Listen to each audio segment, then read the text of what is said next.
L'écrivain américaine Cathy O'Brien décrit dans son livre Transformation of America comment elle et sa fille ont été abusées sexuellement depuis l'âge où elles étaient encore mineures par des hommes politiques renommés comme Ford, Reagan, Bush, Cheney et les Clinton. Par les détails publiés dans son livre, elle espérait introduire une poursuite pénale contre ces tortionnaires. Mais en vain. Malgré les nombreuses preuves, des procédures judiciaires ont été arrêtées pour des raisons de sécurité nationale. De même, en Europe, les traces de la pédocriminalité mènent jusqu'aux plus hautes sphères de la politique, de la justice et dans les maisons royales. En 2005, dans le scandale pédophile allemand du Marais de Saxe, les enquêtes ont été empêchées et arrêtées par de Maizière, ministre de l'Intérieur de Saxe à l'époque. Le Marais de Saxe est une affaire qui n'est pas encore totalement éclaircie.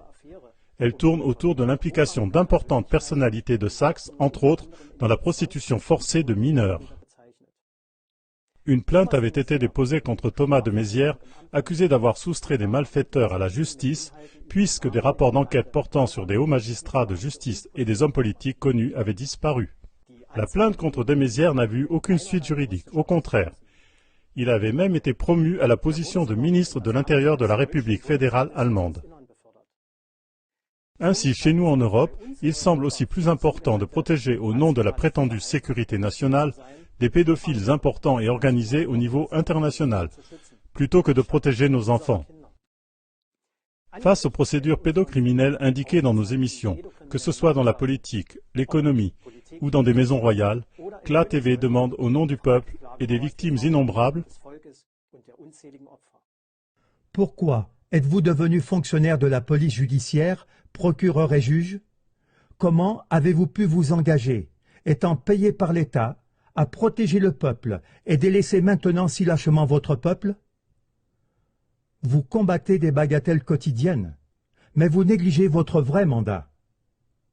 Vous, les derniers parmi les forces de sécurité qui défendent encore loyalement le peuple, unissez-vous et mettez fin à tout cet abus de pouvoir.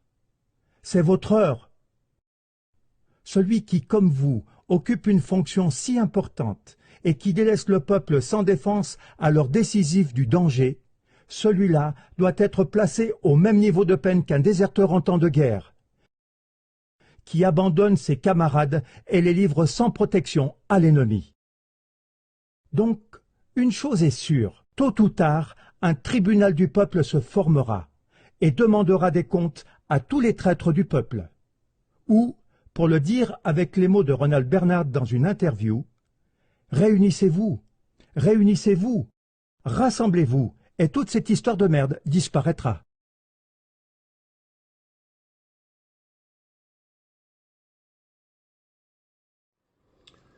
Bonsoir à tout le monde. Avant même de m'adresser à l'Afrique, je vais lancer un appel à nos frères palestiniens et israéliens. Il faut que vous compreniez une fois pour toutes que vous n'êtes rien d'autre, israéliens comme palestiniens, que de la chair à canon pour cette élite satanique qui gouverne ce monde à travers toutes les structures que nous connaissons. Je répète, vous, Palestiniens et Israéliens, vous n'êtes rien d'autre que de la chair à canon pour les entités démoniaques qui gouvernent ce monde. C'est impossible que Hamas puisse entrer en Israël et faire tout ce que Hamas a fait si la chose n'a pas été planifiée, si la chose n'a pas été organisée par ces entités démoniaques. Vous devez comprendre une chose. Au sommet de la pyramide, il y a un petit groupe qui commande, un groupe de familles dont nous savons qui ils sont. Les fabricants de la monnaie de Babylone. En descendant, toutes les loges sataniques qu'ils utilisent pour gouverner le monde, que ce soit chrétiens avec les jésuites, que ce soit israéliens avec le Bnei Brait, que ce soit musulmans avec les frères musulmans, il y a beaucoup d'entités dans ces trois religions abrahamiques-là qui sont au service de ces satanistes à la pointe de la pyramide.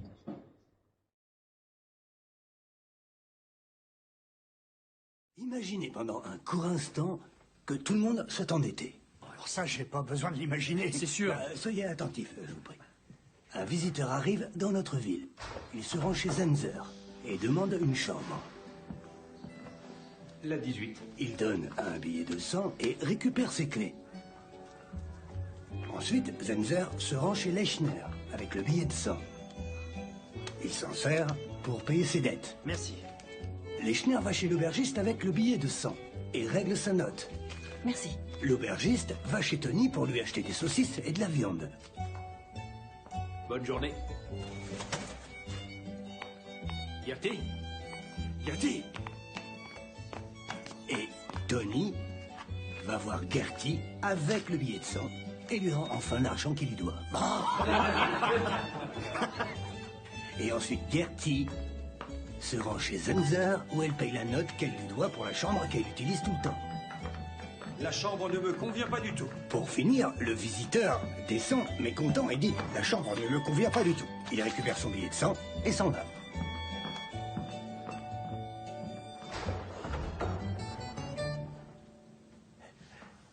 En fait, qu'est-ce que l'argent? Un moyen d'échange. Et qu'est-ce qu'un moyen d'échange? Un accord entre deux parties. Il suffit que nous décrétions tous ensemble qu'un bout de papier a de la valeur.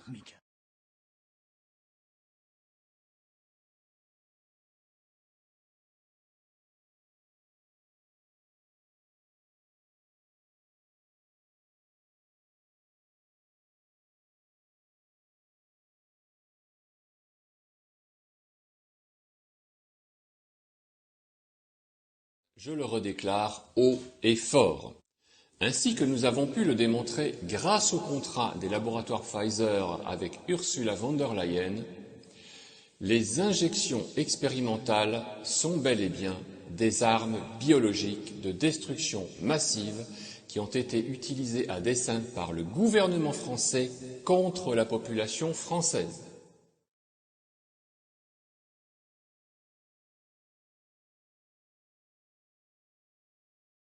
Amis internautes, bonsoir.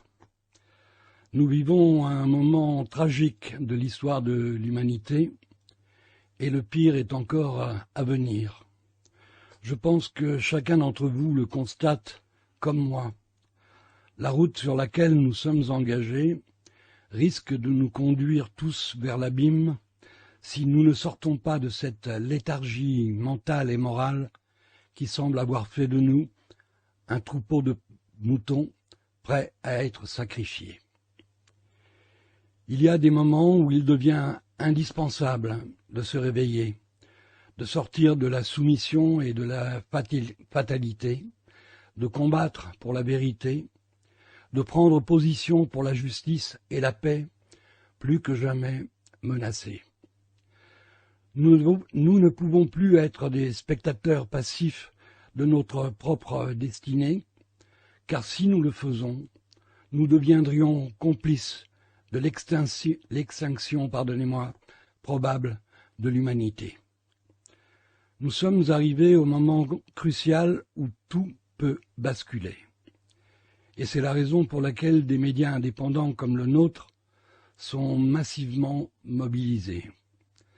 C'est un affrontement entre les forces du mal et les forces du bien. C'est une guerre entre le mensonge et la vérité. C'est le moment de prendre position, car le camp de la destruction avance inexorablement ses pions. Les événements dramatiques qui se produisent actuellement au Proche-Orient ne sont possibles qu'à cause de notre passivité, notre égoïsme, notre indifférence, car des peuples éveillés et conscients ne pourraient pas tolérer les atrocités subies par nos frères et sœurs de Palestine. Nous sommes le nombre, et ensemble, nous pourrions peser sur ce qui est décidé en notre nom. Nous avons le pouvoir de nous opposer à la folie criminelle de nos gouvernements.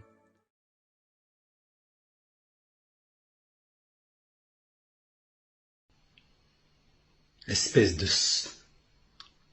même pas sorcier, c'est gentil. Vous êtes d'un cynisme, et je le dis, on dirait des diables, les mêmes pleines de sang qui viennent parler de générosité. En un mot, elle en dit trois. Et si on devait remettre les choses en place, on dirait cynisme, cruauté et satanisme. Maintenant, les gens, je vous le dis en toute sincérité, d'accord? En toute honnêteté, en toute transparence, je vous parle aussi clairement que je peux le faire, d'accord? Il y en a marre de ces euphémismes quand on veut les qualifier. Il y en a marre de ces mots gentils que l'on entend parce qu'on n'ose pas dire les choses, alors qu'il se passe des choses qui sont d'une gravité, d'une cruauté, d'un sadisme qui dépasse l'entendement. Vous comprenez qu'il y a des gens qui ont le pouvoir, qui sont en train de nous regarder mourir en buvant leur champagne. Et nous, de notre côté, on a peur de faire un petit peu de bruit, de parler trop fort, d'oser traiter ce genre d'individus d'ordures. Ce sont des ordures. Je ne suis pas mauvais quand je dis cela. Il y a des gens, ces gens-là, ils vivent dans le luxe et des gens meurent. Et c'est nous qui allons être condamnés pour ce que l'on dit alors qu'il y a des actes en face de nous. Ils sont comme des démons. Si ce n'est pas d'une manière, entre parenthèses, surnaturelle ou quoi que ce soit, dans leurs actes, ils agissent comme des démons, au sens propre du terme. Alors arrêtez de parler gentiment, arrêtez de les caresser dans le sens du poil, nani, nani, nanana.